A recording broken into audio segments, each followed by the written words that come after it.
Hello, good afternoon, and Salam Malaysia Verdani. Thanks for joining us. You're watching World Today with me, Brendan Paul. Before we begin, here's a brief look at today's top stories. Iran's Foreign Minister Abbas Araghchi said Iran is unlikely to resume negotiations with the United States following recent hostilities. Araghchi said that despite progress during previous rounds of negotiations, U.S. actions undermine the diplomatic process. He added that US and Israel were the one whom should be held responsible for rising instability across the West Asia. US President Donald Trump on Monday said that the United States could consider its military campaign against Iran a success and will continue its actions. He noted that the US operation in Iran is ahead of the initial timeline by a lot, and that American forces have begun targeting Iran's drone manufacturing capabilities. Trump also said that there were 83% drop in drone launches. Australia will deploy a military surveillance aircraft to the West Asia region and send missiles to the United Arab Emirates. Its Prime Minister, however, refused to put troops on the ground in Iran. He said Australia's military focus is to provide support to the Gulf countries in defending themselves against attacks from Iran. At least 4 people were killed and 10 others injured after Israel attacked a hotel in the Lebanese capital. Israeli forces launched a drone attack at dawn, targeting a room at the Ramada Hotel in the heart of the city. Israel said that the targets were key commanders of the Lebanon Corps of Iran's Islamic Revolutionary Guard Corps, IRGC, Quds Force. Turkey's President Recep Tayyip Erdogan warned Tehran against taking provocative steps after NATO defense systems intercepted a second Turkey-bound ballistic missile launched from Iran. The Turkish and Iranian president spoke by telephone after the second such incident in 5 days. Iran's president offered to set up a joint inquiry, adding that the United States and Israel wanted to sow discord. European finance ministers are closely monitoring oil prices and actively considering measures to mitigate any impacts on the bloc's economies. European Economic Commissioner said G7 energy ministers also stand ready to release strategic oil reserves. The G7, comprising of the United States, Canada, Japan, Britain, Italy, Germany and France, were also in agreement to coordinate their actions on oil. UN warned that Afghanistan faces compounding crisis as regional instability threatens to push the country further toward collapse. UN Assistant Mission in Afghanistan said the country's continued alienation from the international system remains the central issue. Its Deputy Special Representative for Afghanistan highlighted the deteriorating position of Afghanistan at the country's borders during a UN Security Council session. Pakistan Prime Minister Shehbaz Sharif announced that schools would close for 2 weeks and office workers would work from home. He announced a range of measures to cut fuel use and government spending to cope with surging oil prices. Pakistan will slash fuel use across government and shift some public services online as the war has already pushed fuel prices in Pakistan sharply higher. Rescuers still searching for 4 missing people after a large stack of garbage collapsed at Indonesia's biggest landfill over the weekend, killing at least 5. Head of the local rescue agency said the slide was likely triggered by heavy rain that hit the area from Saturday evening. More than 200 rescuers, including police and military personnel, have been deployed, along with 17 excavators, to search through the debris. At least 42 people have been killed in days across Kenya as heavy rains triggered flash floods across several regions in the country. Police had documented 42 deaths since Sunday, including 26 in the capital, Nairobi. Deaths were reported in multiple counties as torrential rains battered large parts of the country over the weekend. Floods had also done extensive damage to infrastructure and livelihoods.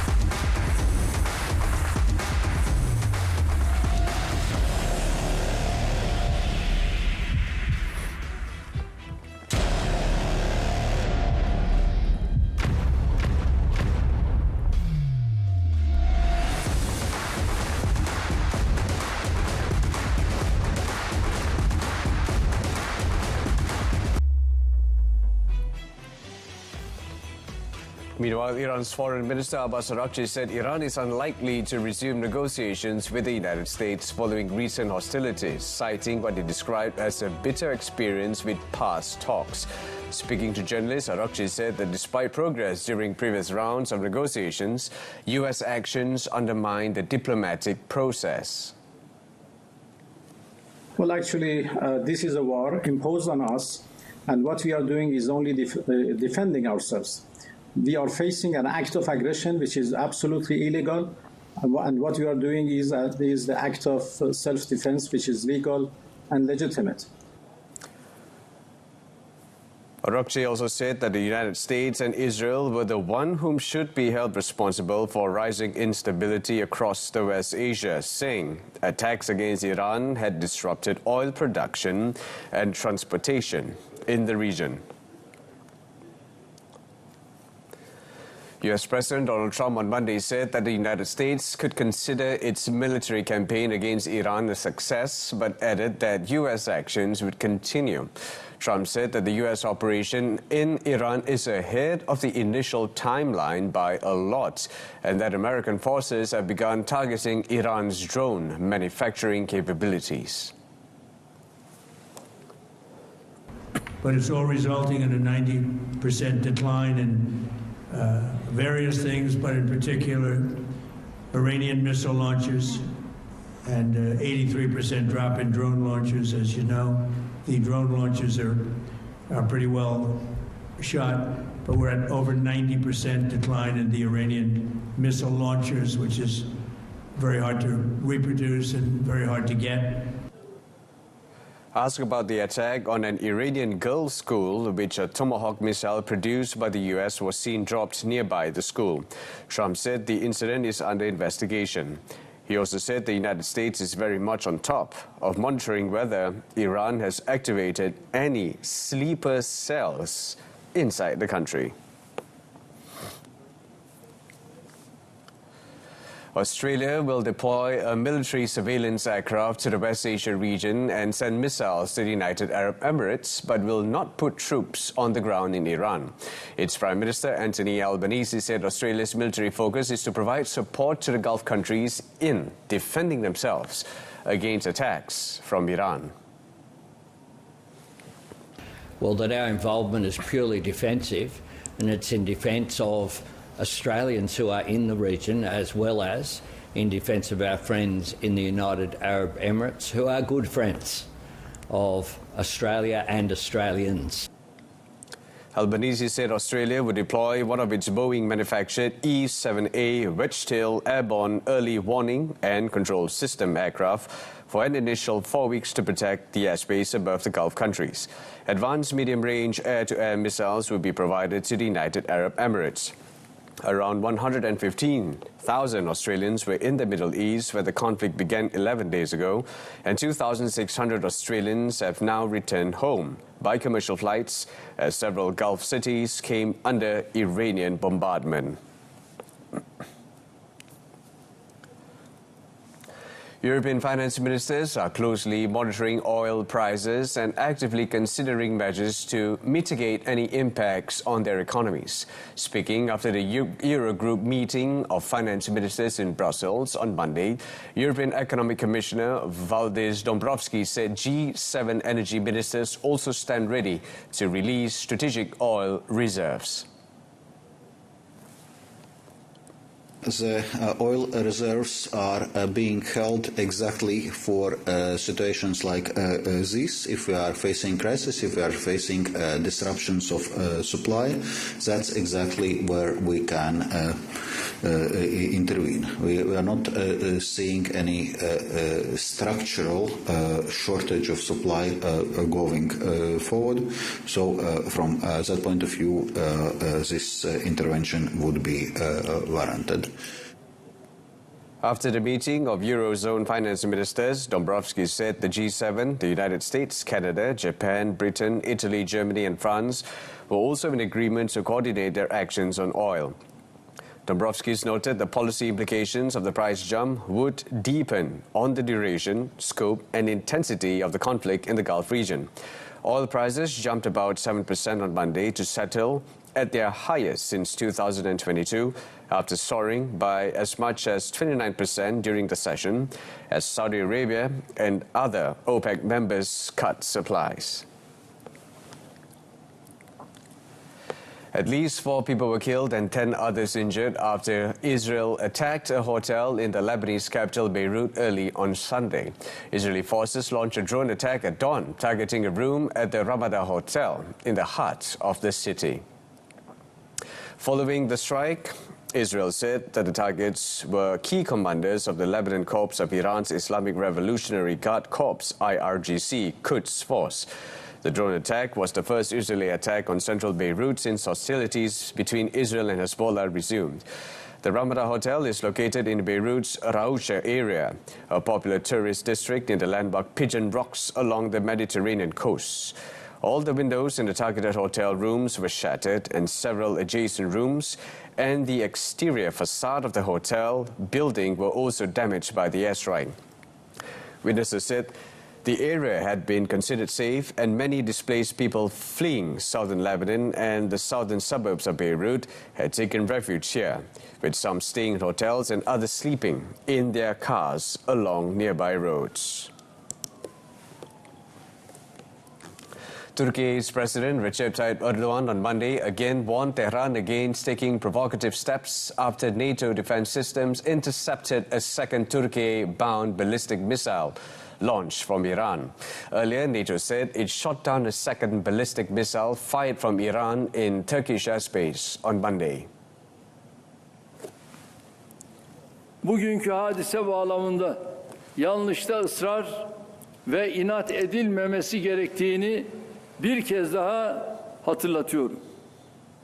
Gelişmeleri NATO ve diğer müttefiklerimizle eşgüdüm içinde takip edecek, güvenliğimizi tahkim edecek ilave önlemleri almayı sürdüreceğiz. The Turkish and Iranian presidents spoke by telephone after the second such incident in 5 days. Iran's President Masoud Pezeshkian offered to set up a joint inquiry, adding that the United States and Israel wanted to sow discord between Iran and its neighbors. The call came after Turkey summoned the Iranian ambassador over the incident.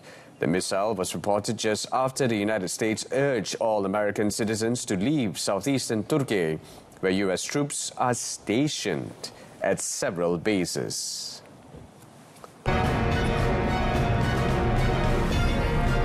And coming up, Bangladesh restricts fuel sales for most vehicles to cut consumption. Stay tuned.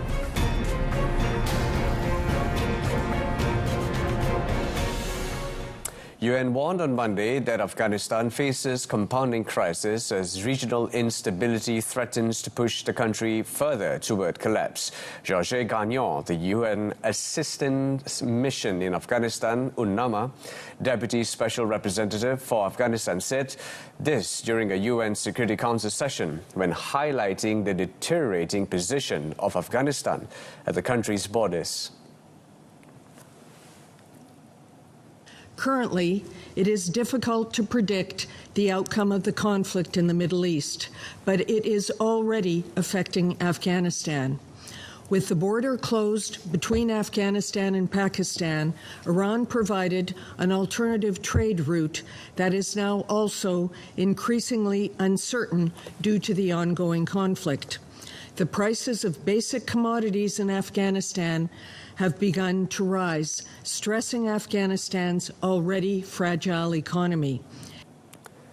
She stressed that Afghanistan's continued alienation from the international system remains the central issue, preventing progress in economic security, counterterrorism, human rights, and the humanitarian emergency. On the humanitarian front, she reported that Afghanistan ranks second globally in people targeted for aid, with partners planning to reach 17.5 million Afghans through a $1.71 billion appeal in 2026.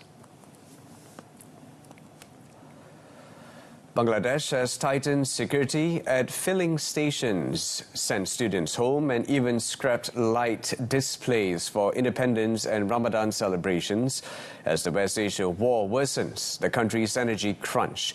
The nation of 170 million people imports 95% of its oil and gas needs.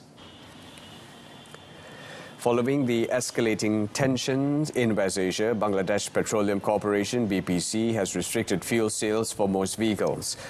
The BPC said if fuel consumption can be cut by 25%, Bangladesh will have 14 days of diesel left. The government has also requested people to stop panic buying. Bangladesh has ordered mobile courts to begin operating in the capital Dhaka to charge and fine those accused of breaching rules on fuel hoarding, smuggling or selling fuel on the open market.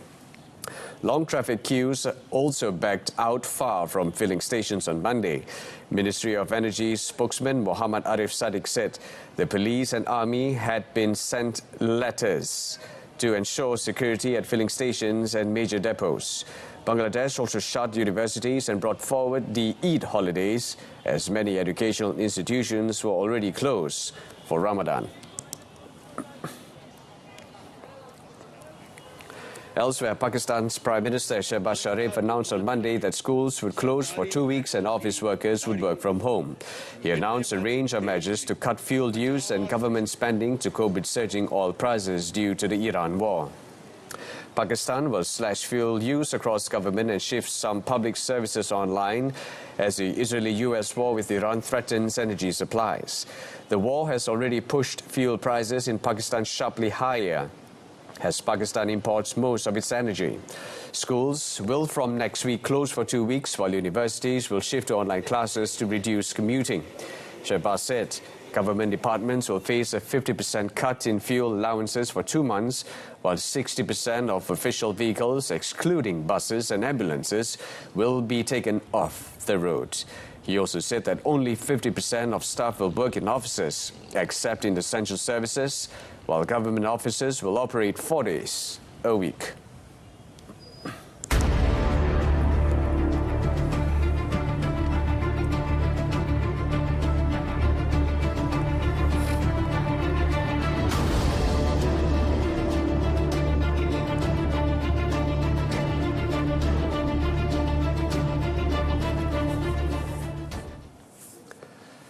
Rescuers were still searching for 4 missing people after a large stack of garbage collapsed at Indonesia's biggest landfill over the weekend, killing at least 5. An official said on Monday the collapse happened on Sunday at the Bantar Gerbang landfill in Bekasi on the outskirts of Jakarta.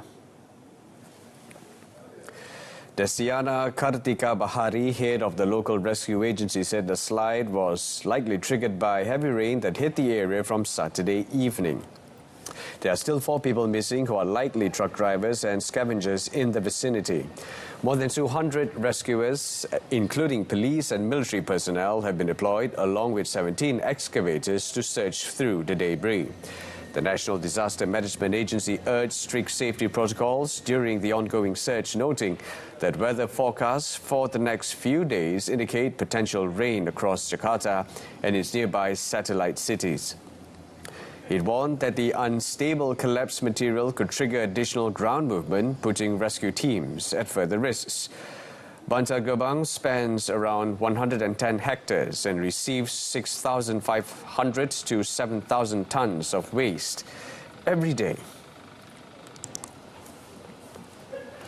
At least 23 people have been killed in days of floods across Kenya. The Kenyan government said heavy rains have triggered flash floods across several regions of the country since Friday. Kenya's Public Service and Special Programs Minister Geoffrey Ruku told reporters that police had documented 23 deaths since Sunday. Police said deaths were reported in multiple counties as torrential rains battered large parts of the country over the weekend, flooding roads and disrupting transport and daily activities in several towns. The floods had also done extensive damage to infrastructure and livelihoods. In Nairobi, floodwaters swept through low-lying neighborhoods and informal settlements, submerging homes and carrying away vehicles, and rivers overflowed their banks. Kenya Airways also said the rains had disrupted flights to Nairobi and forced some to divert to the coastal city of Mombasa. On Saturday, 8 workers pulled bodies from floodwaters across the capital. Kenyan President William Ruto said he had deployed a team of emergency responders, including soldiers, to coordinate rescue efforts. Heavy rainfall caused the river in Aina in the Ayacucho region to overflow again on Monday, inundating streets and properties that had been recently cleared following prior emergencies. Floodwaters and mud re-entered spaces which residents had cleaned following rainfall-induced flooding. El río se ha desbordado, estamos haciendo la protección adecuada hacia las viviendas y también el trabajo propio de la maquinaria para poder reencauzar el río. Y creo que en eso nos estamos dedicando a ello permanentemente para poder garantizar que el río pueda recuperar su cauce. Las lluvias continúan. Authorities and emergency teams were on site carrying out cleanup operations and constructing barriers to contain the flooding. Affected residents expressed their concern for the situation and the heavy losses. Flooding has left residents using tree trunks and shovels to redirect water and remove mud, while others brace for further overflow amid continuing rain.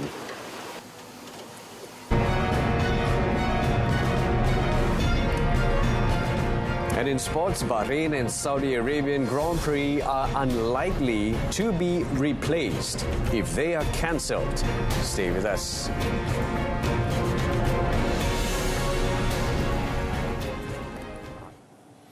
That later, but first, Iraq coach Graham Arnold has called for the team's Interconfederation World Cup playoff in Mexico later this month to be postponed amid the travel chaos triggered by the conflict in neighboring Iran.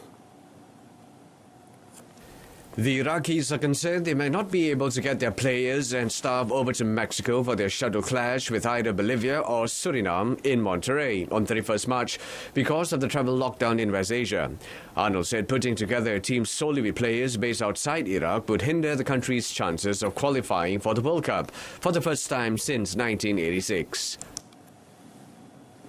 Probably the biggest problem position would be the goalkeeper because they're all from Iraq, the 3 goalkeepers.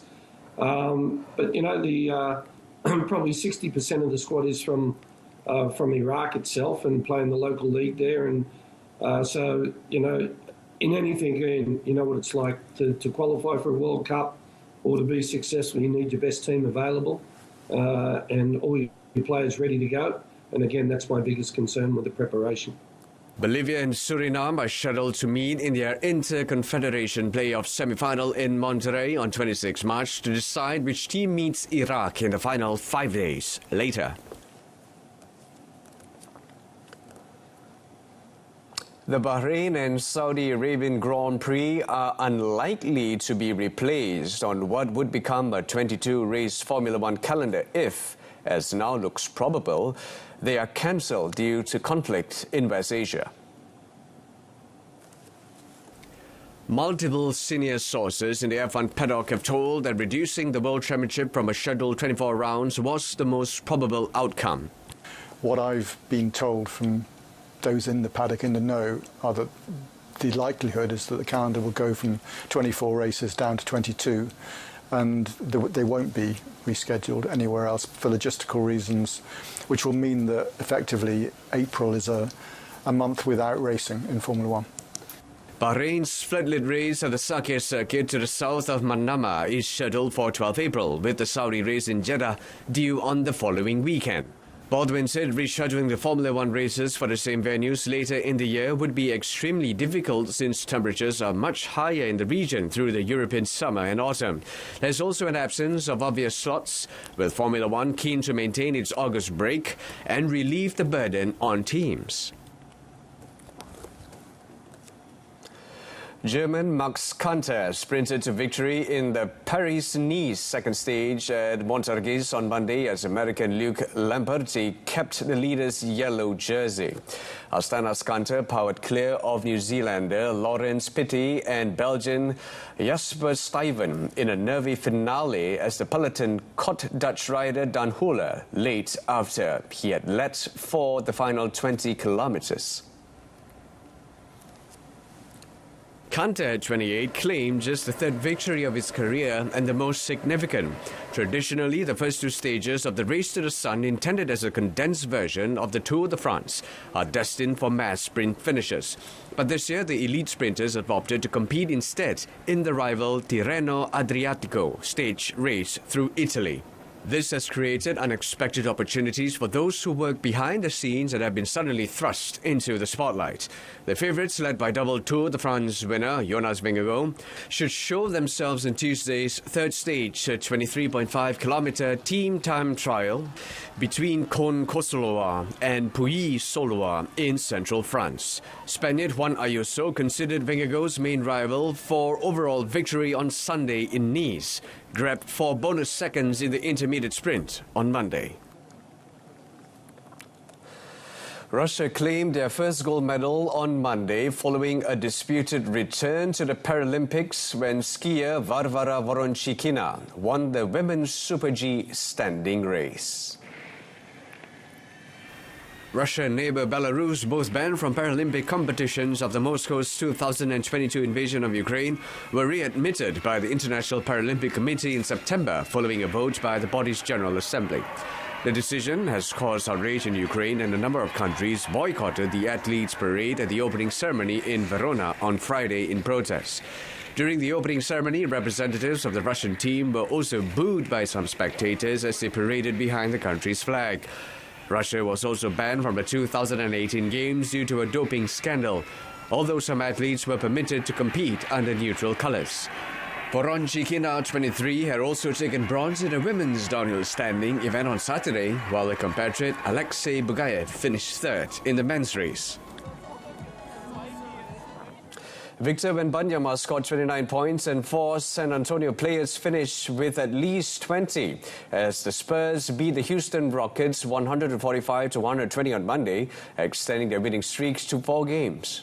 Wembanyama for a second triple. Stefan Castle added 23 points for San Antonio, while De'Aaron Fox had 20 points and 10 assists, and Keldon Johnson also scored 20. Dylan Harper chipped in 19 points, and Julian Champagny had 11, as the Spurs shot 58% from the field and hit 21 of 40 attempts from three-point range. San Antonio seized control in the second quarter, taking a 69-57 lead into halftime, and widened the margin to 27 points in the third, when Castle drilled a three-pointer with 5.45 seconds remaining. Houston cut the deficit to 12 nearly in the fourth quarter, but the Spurs responded and pulled away, leading by as many as 30 late in the game. Kevin Durant and Eamon Thompson led the Rockets with 23 points apiece. Reed Shepard and Jamari Smith Jr. scored 17 each, while Alperen Şengün added 16. Harper had 17 first-half points to lead all scorers, while Wembanyama added 15. Durant got 11 before halftime for Houston, with Thompson and Shepard adding 10 each. That's it on World Today. Till then, I'm Brendan Paul. Salam Malaysia Barani. Thank you for watching and take care.